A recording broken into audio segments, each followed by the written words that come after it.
Pertemuan Presiden Joko Widodo dengan Ketua Umum Partai Nasdem Surya Paloh mengundang spekulasi. Ada yang bilang bertemunya dua tokoh politik hanya pertemuan biasa. Namun tidak sedikit yang menduga pertemuan Jokowi Surya Paloh terkait dengan posisi Partai Nasdem pasca pemilihan presiden.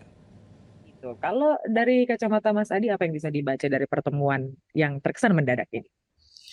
Tergantung bagaimana cara melihatnya. Kalau kita menggunakan perspektif normatif, pasti pertemuan ini dianggap sebagai pertemuan biasa, silaturahmi politik kebangsaan yang dibicarakan juga isi terkait dengan negara dan kebangsaan ya. Karena Pak Jokowi dan Surya Paloh dinilai punya hubungan yang sampai saat ini masih baik-baik saja, sekalipun kemarin sempat fluktuatif dan turun naik. Tapi yang kedua, yang paling banyak dibicarakan oleh orang, pastinya membaca konteks politik hari ini di mana proses pemilu terus berlanjut ya, terutama rekapitulasi suara yang belum selesai.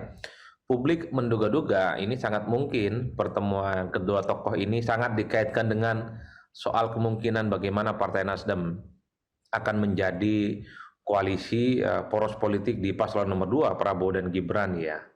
Karena sekalipun hasil quick count itu bukan hasil resmi dari KPU, tapi publik seakan-akan sudah meyakini bahwa yang jadi presiden terpilih di 2024 ini adalah Prabowo dan Gibran. Dalam konteks itulah kemudian sebenarnya pertemuan Jokowi dan Surya Paloh yang dinilai cukup mendadak ini sebagai upaya bagaimana mungkin ya sebagai bagian berbicara tentang soal komposisi politik di masa yang akan datang.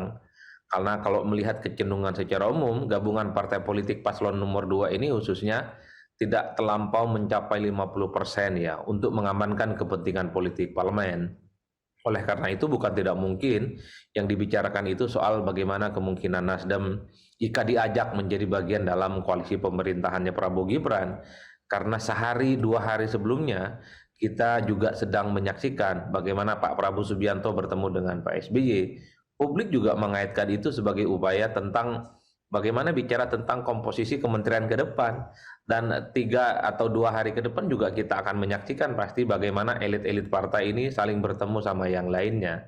Apalagi misalnya Prabowo Subianto ini kan memiliki satu madhab politik yang ingin merangkul semua kalangan, ingin merangkul semua kelompok, ingin merangkul kekuatan-kekuatan politik yang ada. Itulah yang kemudian ditafsirkan setiap pertemuan elit, setiap pertemuan ketua umum partai dengan presiden misalnya ataupun dengan Prabowo Subianto itu pasti dikaitkan dengan bagaimana menyusun komposisi politik di masa yang akan datang. Jadi bicaranya sudah di situ sebenarnya sambil menunggu keputusan resmi dari KPU yang akan segera mengumumkan siapa presiden definitif, presiden rakyat Indonesia yang terpilih ya. Kalau sesuai dengan quick count ya saya kira memang Pak Prabowo Subianto dan Gibran Rakabuming Raka. Jadi bagi kita kalau kita membaca konteks sepertinya ini soal bagaimana kemungkinan Nasdem menjalin hubungan politik, soal kemungkinan bergabung dengan Prabowo Subianto menjadi bagian dari koalisinya Prabowo Subianto dan Gibran Rakabuming Raka. Ya itulah politik kita.